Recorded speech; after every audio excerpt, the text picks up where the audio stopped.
maybe you are already living your dream life.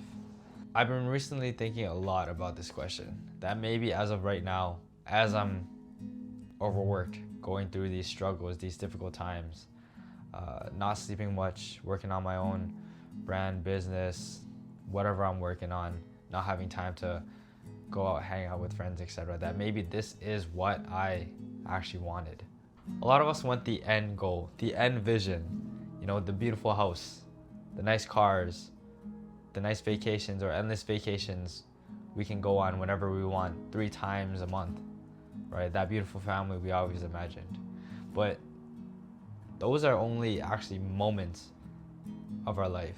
Maybe we should start thinking that these tough times right now, the objections, the self-work, the lack of sleep, the endless and difficult conversations that we've had and will continue to make is part of our dream life. That maybe that this is required in order to have those moments that we dream of.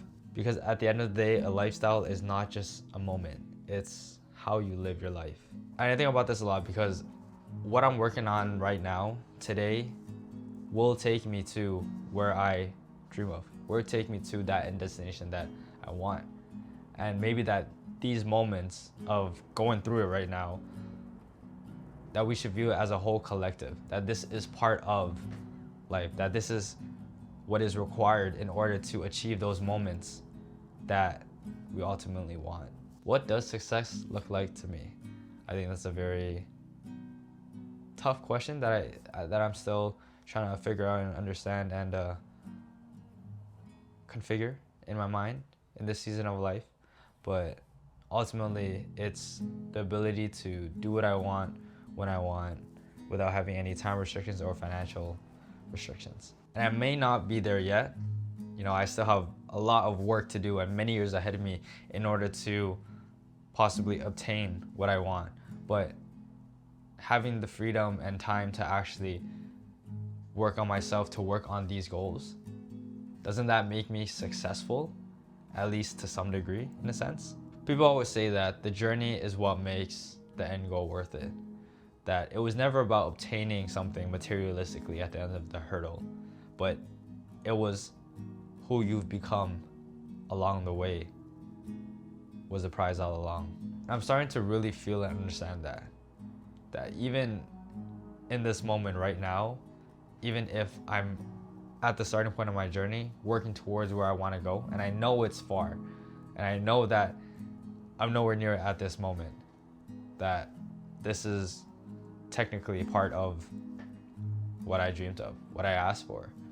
Technically I am living part of my success because I'm able to do what I want, and what I want is to obtain and chase this journey on wherever it'll take me. In the grand scheme of things, if you can enjoy yourself now and be grateful for what you have, what makes you think that you'll be able to suddenly change once you do obtain what you wanted, right? If I were to snap a finger and suddenly the next day you had everything that you wanted, would you be grateful? Would you be happy? Would you be able to maintain what you have? I think is the biggest thing that I had to realize. Because I wanted success, I wanted what I wanted instantly, but having realized if I were to obtain these things, will I be able to maintain and sustain it? And what would it be worth, right? What would it be worth at the end of the day if I were to receive it and the next day I went back to just being who I was? I really believe that the end goal is what makes us happy at the end of the day, because it is a benchmark, it is a target to work towards. But maybe, just maybe, the reason why we set these benchmarks, these targets, these goals, is an excuse, is a reason to go on a journey, because ultimately that is what fulfills us. Just remember that the bigger the dragon, the more epic the story. And if all else fails, at least you have a pretty epic story that can be told. And with that, my friends, that is all I have to say for today. If this has resonated with you, be sure to leave a like and subscribe down below. And until next time, take care.